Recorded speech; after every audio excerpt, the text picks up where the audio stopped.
Hello student, this is Meenakshi Singh, an account teacher in Malti Commerce classes, Muzaffarpur Bihar. पिछले 11th के video में हमने बस इंट्रोडक्शंस ऑफ अकाउंटिंग बताया और थोड़ा बहुत बुक कीपिंग के साथ उसके डिफरेंस को समझाए। बेसिकली आज के इस वीडियो में हम आपको अकाउंटिंग के बारे में डिटेल बताएंगे और जो भी गाइस इसको देख रहे हों वो रिलैक्स होकर इसको देखें और अगर कोई प्रॉब्लम हो तो आप कमेंट करके पूछें, क्योंकि स्टार्टिंग में बहुत सारे प्रॉब्लम्स होते हैं।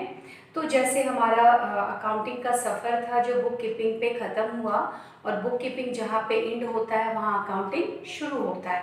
तो अकाउंटिंग को आज हम लोग डीपली जानेंगे, उसके ऑब्जेक्टिव को, उसके फीचर्स को और उसके फंक्शंस को देखेंगे। सबसे पहले यहाँ देखिए हमने लिखा है accounting discipline is concerned with, यानी अकाउंटिंग ऐसा डिसिप्लिन है जिसके अंदर क्या क्या चीज़ आते हैं।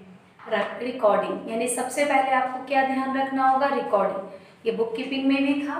क्लासीफाइंग, क्लासीफाइंग मतलब क्या होता है, हम अपने हर चीज़ को डिस्ट्रीब्यूट करेंगे, यानी मेरे पास जो भी ट्रांजेक्शन्स रिकॉर्ड है उसको उसके फीचर्स के द्वारा हम क्या करेंगे, डिस्ट्रीब्यूट करेंगे। एंड एनालाइजिंग, एनालाइजिंग मीन्स क्या हो गया, इसका पूरा डिटेल इंफॉर्मेशन। एनालाइजिंग ट्रांजेक्शन्स, यानी अगर देखा जाए तो रिकॉर्डिंग हो गया, क्लासीफाइंग हो गया और एनालाइजिंग हो गया ट्रांजेक्शन्स का। फिलहाल आपको ये याद रखना है। And events which are primarily of financial character, ये बहुत इंपॉर्टेंट है। इस लाइन का पूरा मतलब क्या हुआ, वही ट्रांजेक्शन्स रिकॉर्ड होगा जो मनी या मनीटरी टर्म से रिलेटेड हो, यानी जहाँ परचेजिंग और सेलिंग हो और वो किससे रिलेटेड हो, मनी और मनीटरी टर्म से। यानी सारा कैरेक्टर कौन सा होगा, फाइनेंशियल कैरेक्टर होगा।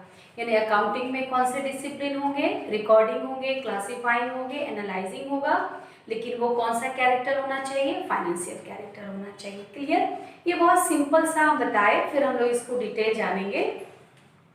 अगर देखा जाए जो हम लोग पिछले वीडियो में पढ़े, The process of accounting begins where bookkeeping ends. Clear है, जहाँ बुक कीपिंग ends होता है वहीं पर क्या होता है, हमारा अकाउंटिंग शुरू होता है। तो ये आपका एक फेनोमेना है, आप इससे अपना नोट्स तैयार कर सकते हैं। तो फिलहाल तीन चीज़, रिकॉर्डिंग, क्लासीफाइंग एंड एनालाइजिंग। धीरे धीरे आगे बढ़ेंगे हम लोग। अब हम फीचर्स की ओर बढ़ते हैं। फीचर्स में देखिए सेम चीज़ है, चूँकि ये हमारा एक कॉन्सेप्ट था और कॉन्सेप्ट के बाद जब फीचर्स में आते हैं तो आपका पहला फीचर्स क्या है, रिकॉर्डिंग।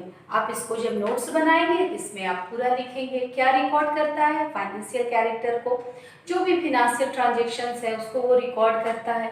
दूसरा है मेजरमेंट, मेजरमेंट का मतलब ही हो गया मनीटरी टर्म, यानी ये किस चीज़ को मेजर करता है, जो मनी से रिलेटेड होगा। तीसरा है क्लासीफाइंग, यानी ये हर ट्रांजेक्शन्स को उसके फीचर्स के अनुसार, उसके मेरिट्स के अनुसार उसको डिस्ट्रीब्यूट करता है। उसके बाद है समराइजिंग। समराइजिंग आप लोग जानते होंगे, जब हम लोग बड़ा चीज़ को छोटा करते हैं, यानी कि सारा चीज़ हो गया, रिकॉर्डिंग हो गया, क्लासीफाई हो गया, तो रियल में हमको क्या प्रॉफिट आया और क्या लॉस हुआ, या कितना इनकम आया और कितना एक्सपेंस हुआ, या मेरे बिजनेस का क्या रियल में अचीवमेंट है, वो हम किस में देखेंगे, समराइजिंग में, यानी कि छोटा करके बनाना। फिर है एनालाइजिंग, फिर हम एनालाइज करेंगे। एनालाइज करने का मतलब है हम पूरा डिटेल इंफॉर्मेशन फिर से बनाएंगे और देखेंगे हमारा बिजनेस कहाँ तक आगे बढ़ा और पिछले साल की तुलना में ये मेरा बिजनेस इंक्रीज हुआ या डिक्रीज हुआ। एनालाइज करने का मतलब ही होता है पूरा डिटेल इंफॉर्मेशन बनाना। उसके बाद है इंटरप्रिटेशन। इंटरप्रिटेशन मीन्स होता है इंटरेक्ट होना, यानी कि हम अपने सारे अकाउंट्स से रिलेटेड हर बात से इंटरेक्ट होंगे। इंटरेक्ट में केवल हमारा मटेरियल ही नहीं होगा, हम पर्सन के साथ भी इंटरेक्ट होंगे, मैनेजर के साथ भी इंटरेक्ट होंगे, यानी ऑल द मैनेजमेंट कमिटी मिल करके एनालाइज करेंगे और इंटरेक्ट करेंगे जो कहाँ पर हमने गलतियाँ की और कहाँ पर हमने बिजनेस को सही ढंग से आगे ले गए, यानी कि सारे रूल रेगुलेशंस को इंटरेक्ट करेंगे। उसके बाद लास्ट में क्या है, कम्युनिकेटिंग, यानी कम्युनिकेट करना, पब्लिक में अपनी बात को इन्फॉर्म करना, इंटरनल और एक्सटर्नल यूज़र के द्वारा पब्लिकली इस चीज़ को दिखाना। लेकिन कम्युनिकेटिंग करने से पहले हमारे पास इतने सारे स्टेज होते हैं और आप ध्यान देंगे ये फीचर्स जितने भी हैं ये सारे फीचर्स आपको प्रैक्टिकली भी बनाना है। जब हम रिकॉर्डिंग करेंगे तो उसको कुछ और बोलते हैं, क्लासिफाइंग को भी प्रैक्टिकल में कुछ और बोलते हैं, जिसका नाम अभी आप लोग सुने भी नहीं होंगे।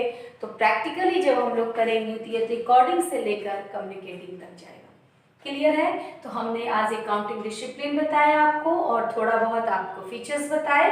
अब हम आपको ऑब्जेक्टिव बताने जा रहे हैं और हम राइट डाउन करते हैं और वन बाय वन करके हम आपको सारे ऑब्जेक्टिव को क्लियर करते हैं। और ऑब्जेक्टिव का क्या मीनिंग होता है? ऑब्जेक्टिव पहले तैयार होता है और फीचर्स उसके बाद, क्योंकि पहले मेरा जो मेन मकसद है, मेन एम है, वही मेरा क्या होता है? ऑब्जेक्टिव होता है। तो किसका ऑब्जेक्टिव अभी हम सीखेंगे?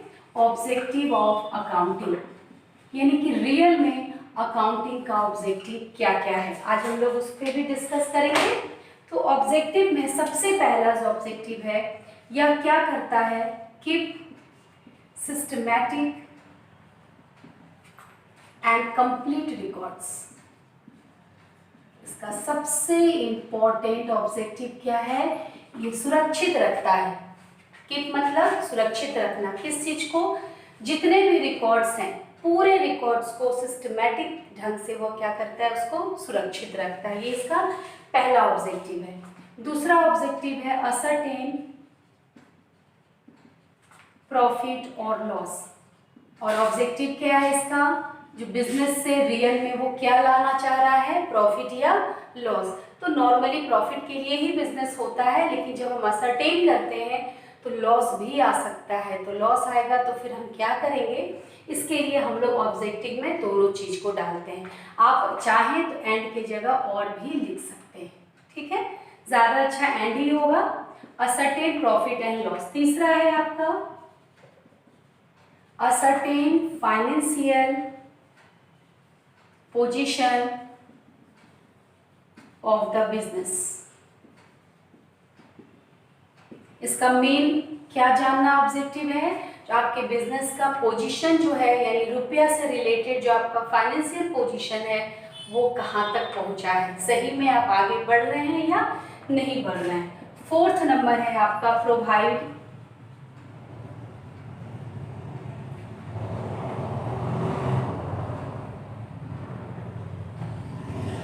मेजरमेंट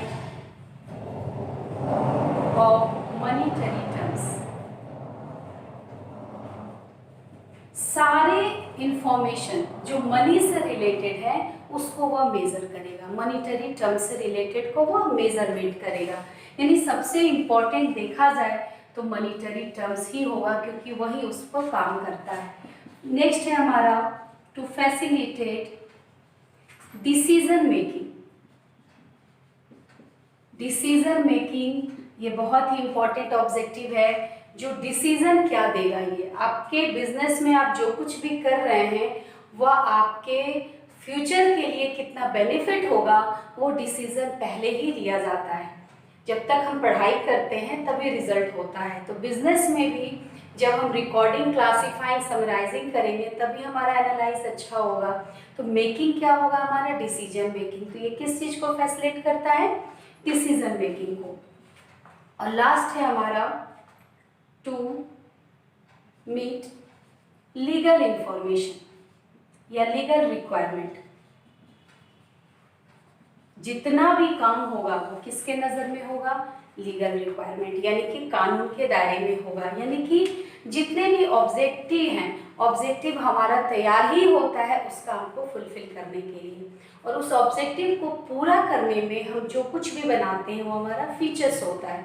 एक बार फिर से हम लोग ऑब्जेक्टिव देख लें। सिस्टमैटिक एंड कंप्लीट रिकॉर्ड्स को मेंटेन करता है, प्रॉफिट लॉस को बताता है, बिजनेस के फाइनेंशियल पोजीशंस को बताता है, और ये मॉनिटरी टर्म्स को मेजर करता है, डिसीजन मेकिंग में सहायक होता है, और जो भी लीगल रिक्वायरमेंट है उसको यह फुलफिल करता है।